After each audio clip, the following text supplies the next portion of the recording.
All right. For this week in movie news, we have a lot of good stuff to talk about. Our first bit of movie news, of course, Jonathan Majors. He's been in the news lately. He's been in a lot of trouble. Of course, it started with his initial arrest for alleged abuse of his girlfriend, and it's spiraled down since then. He's lost his representation team. He's lost movies because of this. This is crazy. I don't know. Like I mentioned before, I've been talking about this with you.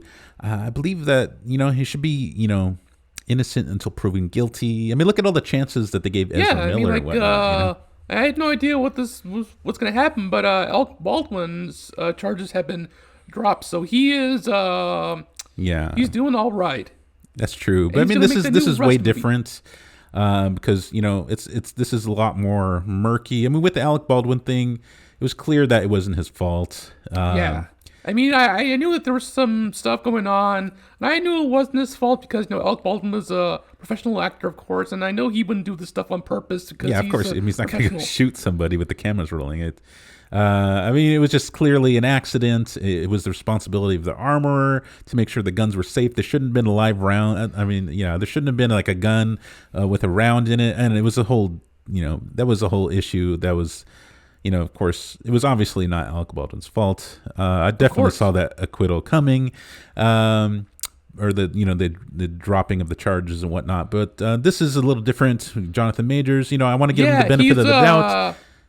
But at the end of the day, we don't know if he's really problematic or if it's just people trying to drag him down. I have no idea. Yeah, I don't know what's going on, but I hope Jonathan Majors comes out of it, not guilty. Because I'm a fan of his movies. Yeah, he's definitely a great actor. It just keeps continuing to get worse and worse. Apparently, his lawyer just spoke out. One of the people that was accusing him of assault, I believe the girlfriend, just ordered order of protection against him.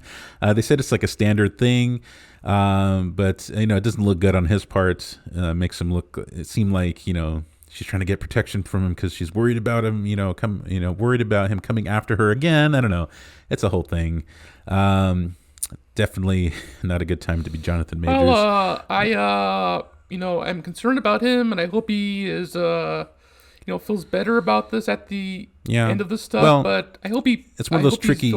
Yeah, it's one of those tricky situations. If he did do what he did, we hope that his abusers get justice, or his abusees get justice. Alleged abusees. Is that the word? I don't know. I have no idea, but you're almost correct on that. But if they are lying, I hope that he doesn't get wrongfully accused. It's I have no idea. I don't know all the evidence. I'm not an expert on this. I just know the much of it is circumstance or circumstantial. Yeah, like Curly, he's a victim of circumstance, or maybe he's the perpetrator. We don't know. I don't want to make a judgment on that. Not really, not me. But anyway, we wish Jonathan Majors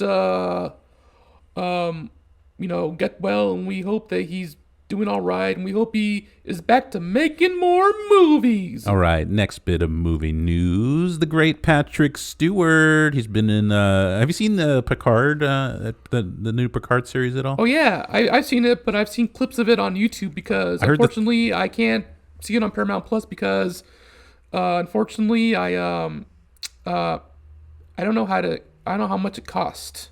I'm not subscribed either. I haven't seen it. I heard the third season is really good. But I heard that there was some dialogue in there that was so funny. Like, I forget what it was called, but it's so funny. Well, Patrick Stewart, apparently he's writing a book about his experiences. I know you're a big fan of books, so I know I'm definitely gonna have to get this one for you. But it's a memoir. Now, he was hesitant on writing it at first. They came to him with a book deal. Some ghostwriter was gonna pen it, and he was hesitant because he's like, I don't want someone else to tell my story. Basically, he's like, I want to be directly involved. I want to write this thing. Eventually, 2020 happened, and that's when the ball started, rolling. And now he's finally coming out with his memoir. It's going to be titled "Making It So." What a perfect title! What do you think? Oh, so nostalgic and so beautiful. Right? Because I had no idea that Patrick Stewart was such a poet and such a Shakespearean actor. Oh yeah, can't wait for this one to come out. I mean, he just seems like such an interesting guy. I want to read everything I can. So apparently, it's going to come out October 3rd. So keep your eyes open for that. I don't know where to find it at. I'm sure anywhere where they sell books. Maybe Barnes and Noble. Probably. So you could probably pick it up at Barnes and Noble. I'm looking forward to that. Let me know when you pick it up. I'll go ahead and steal it from you, and I'll read it, and I'll give it back. I bet Well, I don't know if I'm going to get it or not. I'm not sure. You're not sure? You're gonna have to get it. Yeah, I'm not sure. If you don't get it, I'm gonna get it. Yeah. All right, moving on. Not to get too off topic here. Let's get too off topic. We were just talking about Alec Baldwin. Yeah, they're finally resuming the shooting of Rust after all the crazy situation going on. Of course, he was, like you mentioned, charges were dropped against him, during that horrible incident that happened with the director of photography, Helena Hutchins. She was tragically injured and succumbed to her injuries on set. It's such a terrible thing. I feel bad for her. I mean, I wish it didn't happen, but something must have happened on set. I'm not going to say what it was. Yeah, but it was just a terrible accident. It's just an accident, of course. But, I'm glad that Alec Baldwin is healthy and moving on with his life because, particularly, I don't think he's guilty. He's 100% innocent. I mean, yeah. I mean, it was just a terrible escalating of situations. Like I mentioned, they should have checked the gun and whatnot. It's a whole thing. But hopefully, her husband is able to move forward. I know it's gonna there's no getting over it. They're just getting on with it, as they say.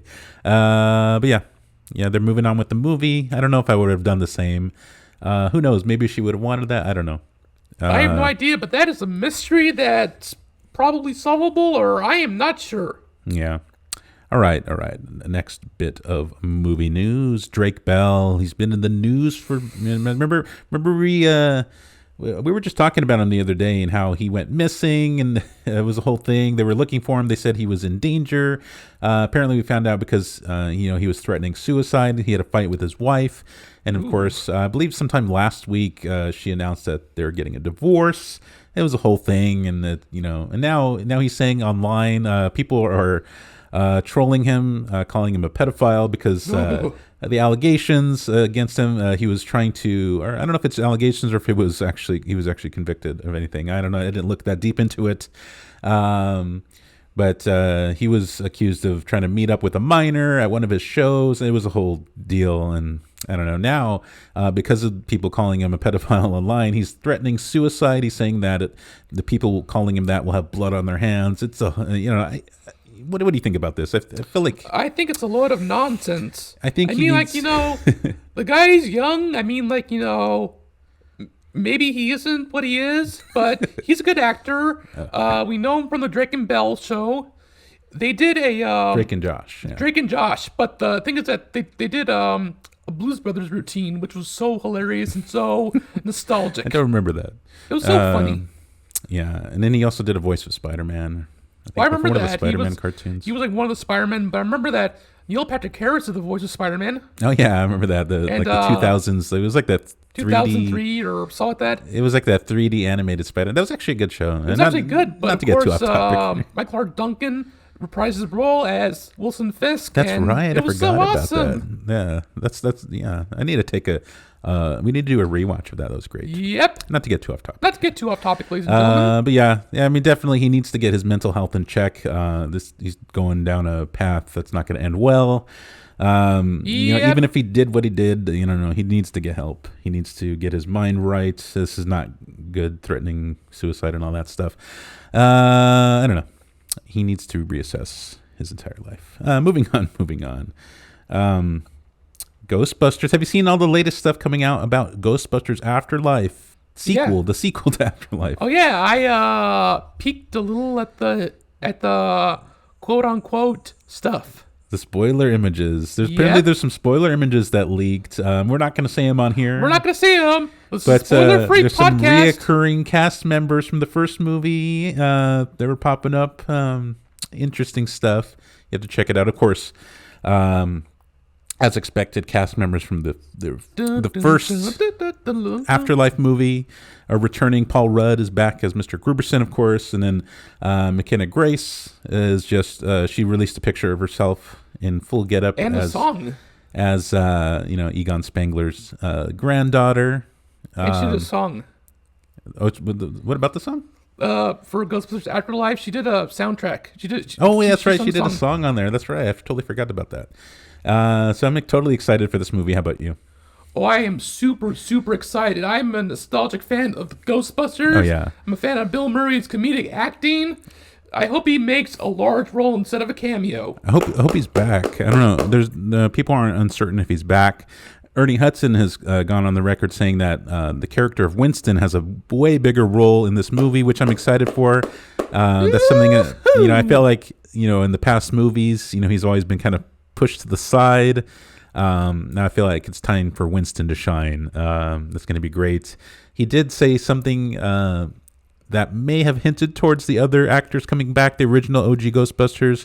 I'm not sure. It also sounds like he was referencing them returning in the original Afterlife movie, not this one. I'm not sure if it's officially titled this, but apparently the name Firehouse is attached to this movie, Ghostbusters Firehouse. Oh, so that's gonna be like when they work in the firehouse, or Yeah. is it just like a... So apparently, from what I'm hearing, that the firehouse is going to be involved somehow. The original, Ghostbusters Firehouse from the first two movies.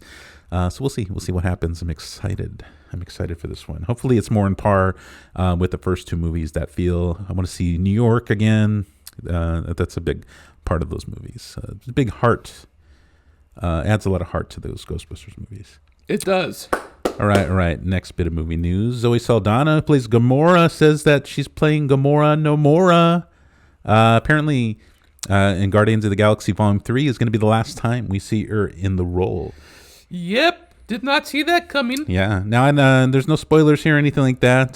This is just this has been officially released. It's not like I'm giving you spoiler information, and we're not saying if the character, I don't know anything. So Spoiler free. this isn't to say that the character is dying, or maybe I don't know if they're going to replace her. But she said, I don't think this is the end of the Guardians, but she's saying that it's the end for me, for Gamora. So.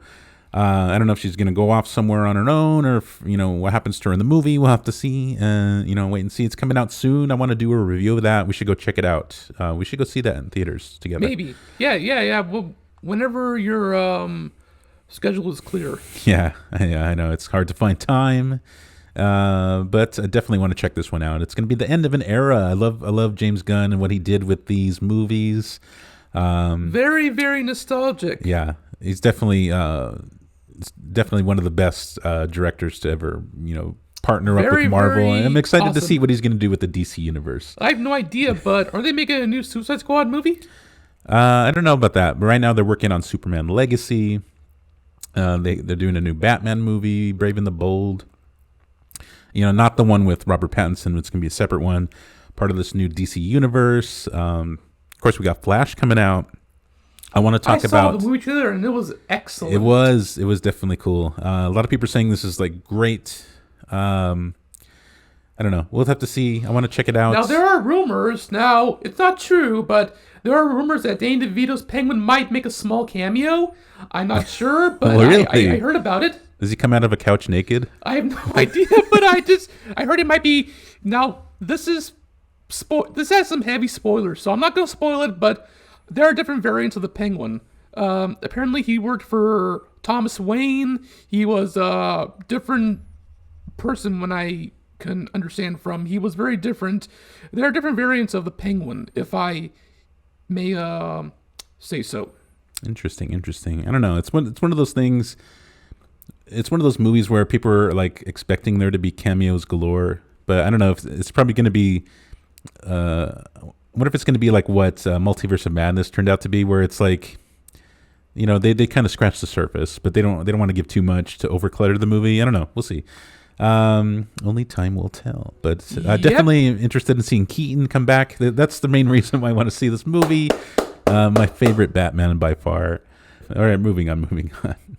Robert Downey Jr. may be back as the great Sherlock Holmes. Sorry, I was going to say the world's greatest detective, but that's a moniker typically referring to Batman.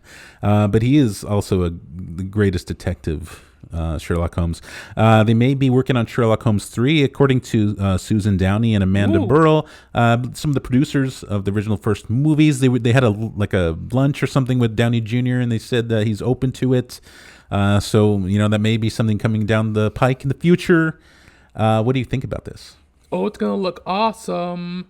Cause I've seen 1 and 2, and they are spectacular. And from what I heard of, they in the second one they got Stephen Fry as Mycroft, Sherlock's brother.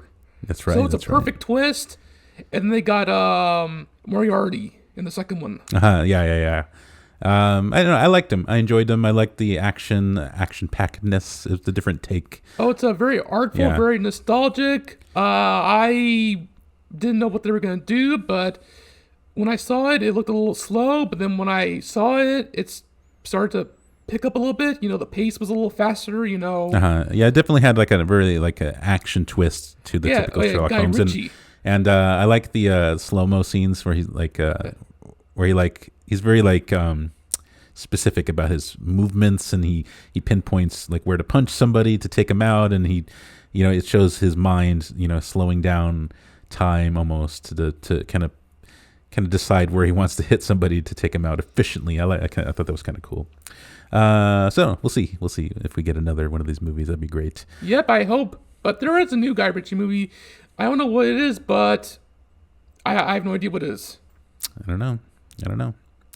All right, next bit of movie news. Apparently, speaking of bringing up old movies and resurrecting them, they could possibly be making another Dodgeball movie. Are you a fan of the first Dodgeball movie? Yeah, I like it because of Hank Azaria, who played the young Patches O'Houlihan, and the late great Rip Torn, who we will all miss very, very much, played the old Patches O'Houlihan. If you can dodge a wrench, you can dodge a ball. Yeah, apparently it's. I don't think it's official yet now, but Vince Vaughn said he's on board. They're waiting to see if they can get Ben Stiller on board. But Stephen Root? I'm sure he'd be down for it. He's usually down with everything. But yeah, that'd be cool. I don't know. Not my favorite movie, but it's definitely iconic. A lot of quotable moments and whatnot. So we'll see what happens with that. All right, moving on. Our next story, and a sad bit of movie news. Jerry Springer has passed away. Oh, I heard about Jerry Springer. I mean, I didn't grow up watching his show, but I remember seeing bits and pieces of it, and it was super hilarious. And from what I remember, he had a guest appearance on Married with Children, which was so hilarious. My favorite guest appearance he had was on Austin Powers, The Spy Who Shagged Me. Hilarious. Remember Dr. Evil went on the Jerry Springer show, and he met up with Scott.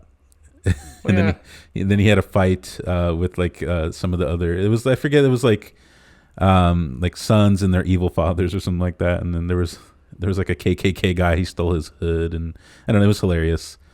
There was a whole brawl on set. It was I don't know, just a funny moment. Very, very legendary. Well, we will miss you, Mr. Springer. Yeah, king of trash TV. He was way classier than the show that he was on. He always, and I love his messages he would always have at the end of the show. He would impart some wisdom and a good message to cleanse the palate of what we had just seen. I used to watch it every so often. Jerry. Yeah, exactly. We're gonna miss you, buddy. Definitely. Take care. Well, this brings a wrap to this week in movie news.